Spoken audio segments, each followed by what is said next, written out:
بسم اللہ الرحمن الرحیم۔ اللہ تبارک و تعالیٰ کے نام سے شروع جو بڑا مہربان اور نہایت رحم کرنے والا ہے۔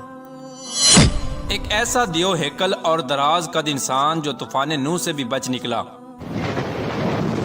طوفان نوح ایک ایسا خطرناک طوفان تھا جس میں سوائے ان چند لوگوں کے جو کشتی پر سوار تھے، ان کے علاوہ اس روئے زمین پر رہنے والے کوئی بھی انسان اور حیوان نہ بچ سکا۔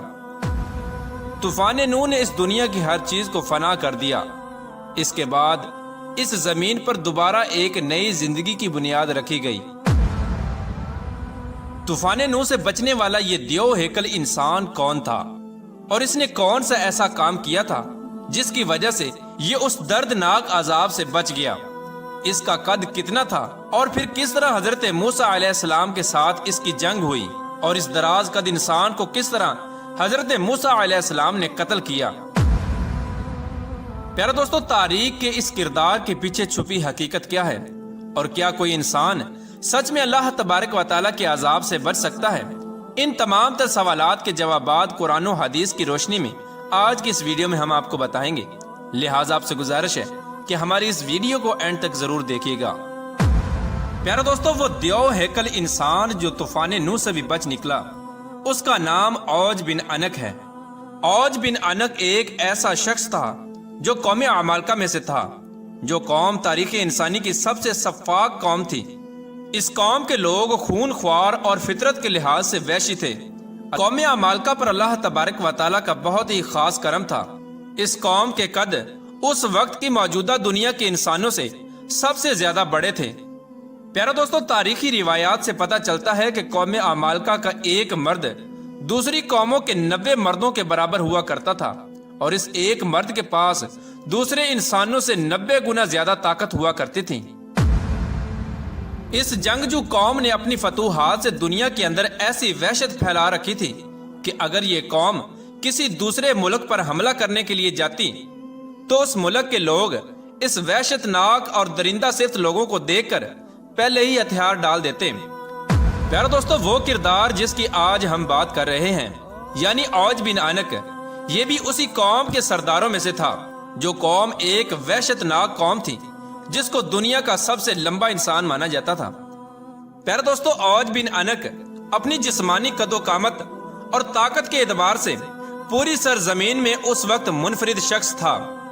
یہ شخص اتنا لمبا اور دیو قامت تھا کہ وہ جب سمندر میں چلتا تو ڈوب نہ سکتا، بلکہ سمندر کا پانی اس کے ٹخنوں تک آتا۔ اونچے اونچے درخت اور پہاڑ اس کے سامنے چھوٹے چھوٹے معلوم ہوتے۔ اس دیو ہیکل انسان کے قد کی لمبائی اتنی زیادہ تھی کہ دوسرے لوگ اس کے سامنے کیڑے مکوڑے جیسے نظر آتے۔ پیارے دوستو، ایک روایت کے مطابق حضرت آدم علیہ السلام کے سرکش بیٹے قابیل کی نسل سے عنق نامی ایک شخص تھا جس کی بیوی شمریزہ تھی۔ اس عورت کے ساتھ جنوں کے دیوتا پال کو پیار ہو گیا تھا، جس سے ہم بستری کے سبب ایک عجیب الخلقت بچہ پیدا ہوا جس کا نام اوج رکھا گیا۔ اس بچے کا قد بہت جلدی بڑھتا تھا، جس کی وجہ سے کوئی بھی لڑکی اس سے شادی کو تیار نہ ہوتی۔ اسی بنا پر یہ شخص جنسی درندہ بن گیا۔ اوج بن عنق بچپن ہی سے عجیب الخلقت تھا اور دوسرے بچوں کی نسبت دراز قد تھا۔ جب یہ شخص جوان ہوا تو اس کے قد کی لمبائی غیر معمولی طور پر بڑھتی چلی گئی، جس کی وجہ سے یہ شخص دیو ہیکل انسان بن گیا۔ روایات کے مطابق اوج بن عنق کا قد 80 ہاتھ تھا۔ حضرت نوح علیہ السلام کے زمانے میں اوج بن عنق موجود تھا۔ اس وقت جب حضرت نوح علیہ السلام عظیم طوفان سے پہلے کشتی تیار کر رہے تھے تو آپ کو کشتی بنانے کے لیے ساگوان کی لکڑی کی ضرورت پڑی، مگر اس لکڑی کو اٹھا کر لانا ناممکن تھا۔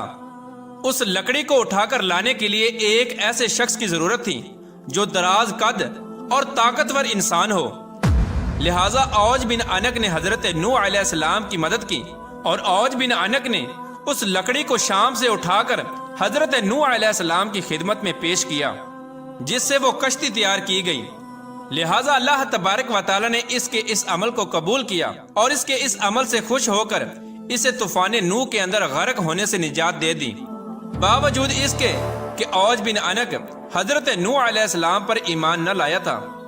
پیارے دوستو، بعض روایات میں آتا ہے کہ اوج بن عنق اتنا دراز قد تھا کہ سمندر سے مچھلیاں پکڑ کر وہ اپنا ہاتھ آسمان کی طرف بلند کرتا اور سورج کی تپش میں اس مچھلی کو بھون کر کھا جاتا۔ پیارے دوستو، اوج بن عنق تاریخ میں ایک ایسا شخص تھا جس نے دراز قد اور بے پناہ طاقت کے ساتھ لمبی عمر بھی پائی تھی۔ اس کی عمر تقریباً 3600 سال تھی۔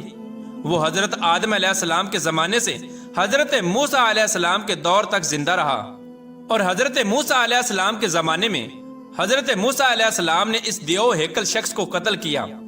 اس واقعے کا پس منظر کچھ یوں ہے کہ جب بنی اسرائیل کے لوگوں کو اللہ تبارک و تعالی نے فرعون سے نجات بخشی تو حضرت موسیٰ علیہ السلام کو اللہ تبارک و تعالی نے یہ حکم دیا کہ وہ فلسطین پر حملہ کریں اور فلسطین کو فتح کریں، کیونکہ اس وقت اللہ تبارک و تعالی نے فلسطین کی زمین کو بنی اسرائیل کے لوگوں کے لیے مقرر فرما دیا تھا۔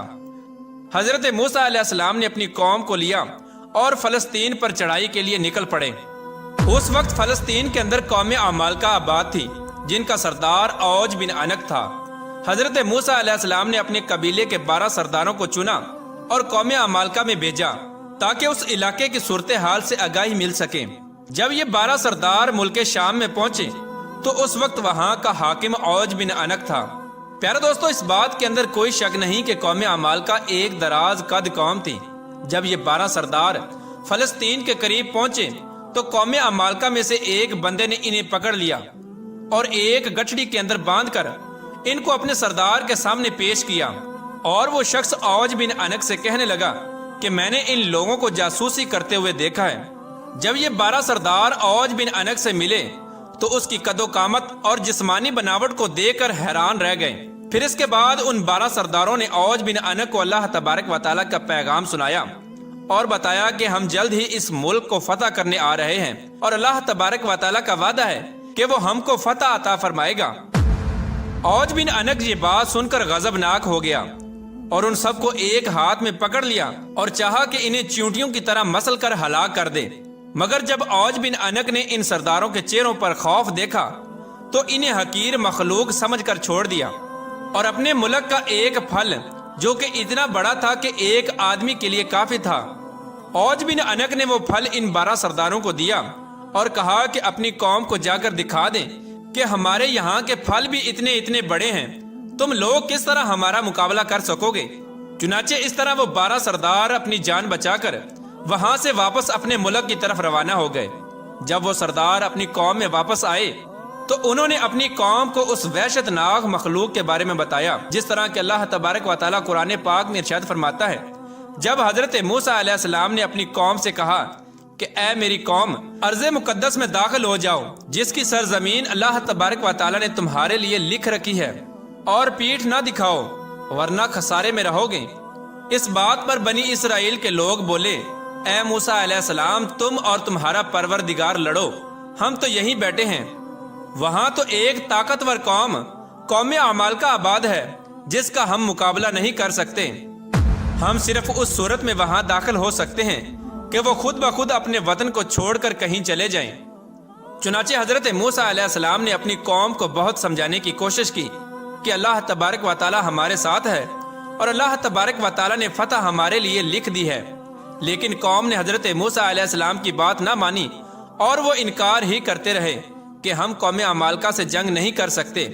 چنانچہ اللہ تبارک و تعالیٰ نے ان کی اس سرکشی پر بنی اسرائیل کے لوگوں کو صحرائے طیہ میں قید کر دیا، اور یہ لوگ جنہوں نے جنگ کرنے سے انکار کیا تھا وہ اس مختصر سے صحرا میں بھٹکتے رہے، حتیٰ کہ یہ لوگ سارا دن اس صحرا کو عبور کرنے کے لیے پیدل چلتے، لیکن وہ میدان ختم ہی نہ ہوتا اور وہ اسی میں بھٹک کر رہ گئے۔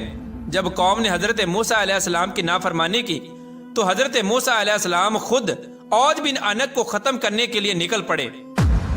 پیارا دوستو، جب حضرت موسیٰ علیہ السلام فلسطین میں داخل ہوئے تو اوج بن عنق حضرت موسیٰ علیہ السلام کو دیکھ کر کہنے لگا کہ تم وہی شخص ہو جس نے فرعون کو پانی میں غرق کیا تھا، لیکن مجھے تم پانی میں غرق نہیں کر سکتے کیونکہ پانی میری کمر سے اوپر نہیں آتا۔ یہ کہہ کر اوج بن عنق نے حضرت موسیٰ علیہ السلام پر حملہ کیا۔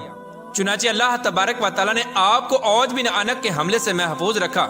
تو پھر حضرت موسیٰ علیہ السلام نے جوابی حملہ کیا اور اپنے عصا مبارک کو اوج بن عنق کے ٹخنے پر مارا، جس کی ضرب کی تاب نہ لاتے ہوئے اوج بن عنق زمین بوس ہو گیا۔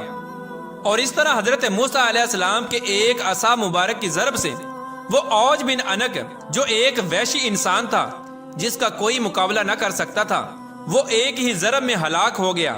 اس کے بعد اس کی ریڑھ کی ہڈی کو دریا پر ڈال دیا گیا اور اس کی ریڑھ کی ہڈی سے کئی سالوں تک پل کا کام لیا گیا۔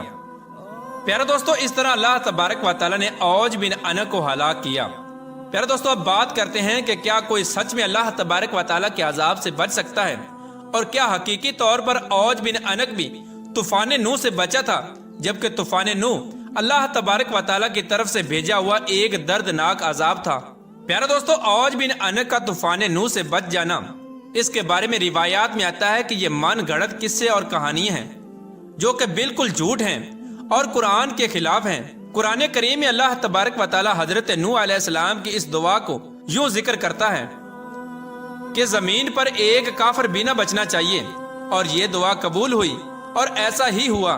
اور ایک دوسرے مقام پر اللہ تبارک و تعالیٰ ارشاد فرماتا ہے، ہم نے نوح کو اور ان کی کشتی والوں کو نجات دی، پھر باقی سب کافروں کو غرق کر دیا۔ پیارے دوستو، ان آیات سے واضح طور پر پتہ چلتا ہے کہ ان لوگوں کے علاوہ جو حضرت نوح علیہ السلام کی کشتی میں سوار تھے، کوئی بھی روئے زمین پر بچ نہ سکا، خواہ وہ کتنا ہی دراز قد انسان کیوں نہ ہو۔ اس وقت حضرت نوح علیہ السلام کی کشتی کے علاوہ کوئی بھی روئے زمین پر باقی نہ رہا، بلکہ سب کچھ ختم ہو گیا اور سب کچھ فنا کر دیا گیا۔ حضرت نوح علیہ السلام کی کشتی پر جو لوگ سوار تھے، پھر اس کے بعد اللہ تبارک و تعالیٰ نے انہی لوگوں سے اور انہی جانوروں سے اس روئے زمین پر ایک نئی زندگی کی بنیاد رکھی، اور آج جو نسل موجود ہے یہ انہی انسانوں میں سے ہے۔ اور اس طرح اللہ تبارک و تعالیٰ نے طوفان نوح کے بعد اس سرزمین کو دوبارہ آباد فرمایا۔